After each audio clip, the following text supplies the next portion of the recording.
ஒரு 100க்கு அதிபதி வீட்டு வேலைக்காரனுக்கு சுகத்தை கொடுக்கிறார். இப்படி அற்புதங்கள்லாம் நடக்கு. திரளான ஜனங்கள் நெருங்கி கொண்டிருக்கும் போது இயேசு திடீரென்று சொல்லுகிறார், அக்கறைக்கு போவோம் வாருங்கள் அப்படிங்கிறார்.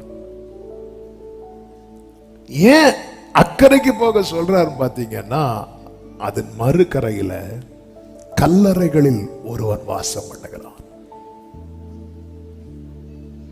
அவனெல்லாம் யாருமே நினைக்க மாட்டாங்க.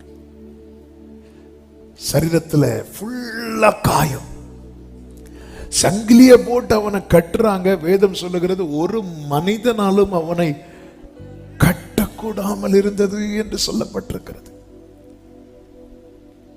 இவ்வளவு ஜனங்கள் சூழ்ந்திருக்கும் போது உண்மையிலேயே ஒரு பர்சன் ரொம்ப பிஸி ஆயிட்டாங்கன்னா, ஒரு நபரை மறப்பது என்பது அந்த பர்சனுக்கு ரொம்ப ஈஸி ஆயிரும்.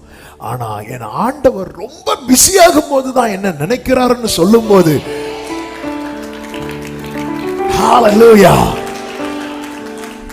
நம்ம சும்மா இருக்கும்போது நினைச்சு நினைச்சு நினைச்சு நினைச்சு இல்ல நம்ம ரொம்ப நீங்க ஆனாலும் என்ன கூட மறந்துட்டீங்கன்னா நம்ம நம்முடைய ஆன்சர் பிஸி பிஸி, ரொம்ப பிஸி இவர்.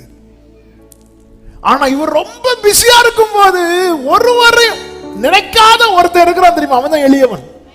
உங்களை யாருமே நினைக்கல. நீங்க எவ்வளவு பெரிய வசதி படைத்தவங்களா இருக்கலாம், 3 மாடி வீட்டுல குடி இருக்கலாம், உங்களை சுத்தி 10 பில்லோ வச்சு தூங்கலாம், ஆனா தூக்கம் வராது, அது வேற. ஆனா உங்களை நினைக்கிறதுக்குன்னு ஒருத்தரும் இல்லைங்கிற நிலைமையில இருக்கிறீங்க தெரியுமா, நீங்க தான் எளியவன். அந்த எளியவனை நினைக்கிறதுக்கு ஒருத்தர் இருக்கிறார். நீ எந்த பூமியின் கடையாந்திரத்தில் இருந்தாலும்